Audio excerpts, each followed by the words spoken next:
Bismillahirrahmanirrahim. Assalamualaikum warahmatullahi wabarakatuh. Kami dari tim pengabdian, saya sebagai ketuanya, Danang Wahyu Muhammad, dan Adiana Yuni Lestari, SHM HUM, serta Rofiul Wahyudi, SEI, MEI, sebagai anggota, ingin menyampaikan presentasi pengabdian masyarakat kami dengan tema penerapan prinsip hukum ekonomi syariah dalam berwirausaha batik di Nitik Blawong. Kami memilih mitra batik kelompok batik Nitik Blawong karena memang dia punya potensi yang sangat besar dalam mengembangkan batik, terutama di daerah Bantul.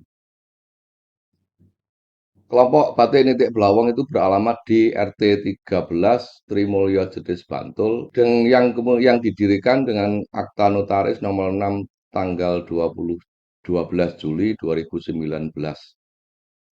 Beranggotakan 22 orang. Metode pengabdian yang kami lakukan adalah kami dengan menggunakan metode pelatihan dan pendampingan selama 1 hari penuh yang diikuti oleh semua anggota kelompok batik Nitik Blawong 2. Dalam pelaksanaannya, kami membagi dengan beberapa tahapan atau tema berdasarkan tema. Tahapan yang pertama atau tema yang pertama adalah penerapan prinsip-prinsip ekonomi syariah dalam berwirausaha batik. Ini disampaikan oleh Rofiul Wahyudi, SEI, MEI. Beliau adalah dosen Fakultas Perbankan Syariah UAD. Yang kemudian yang kedua adalah hak cipta dan hukum persaingan usaha syariah, penyelesaian sengketa menurut hukum syariah yang disampaikan oleh saya sendiri, Danang Wahyu Muhammad. Dan yang ketiga adalah pembuatan kontrak dan akad syariah dalam berwirausaha. Kemarin disampaikan oleh Bu Adiana Yuni Lestari, SHM HUM. Di samping itu juga ada kegiatan praktek membatik yang dipandu oleh Bu Erwin Yuniati. Beliau adalah Ketua Ikatan Wanita Pengusaha DPC Bantul. Berdasarkan data kami, bahwa pengabdian yang sudah kami lakukan itu bisa menunjukkan perubahan, peningkatan yang cukup baik. Yang pertama adalah pemahaman prinsip hukum ekonomi syariah, itu ada peningkatan sebesar 27,75%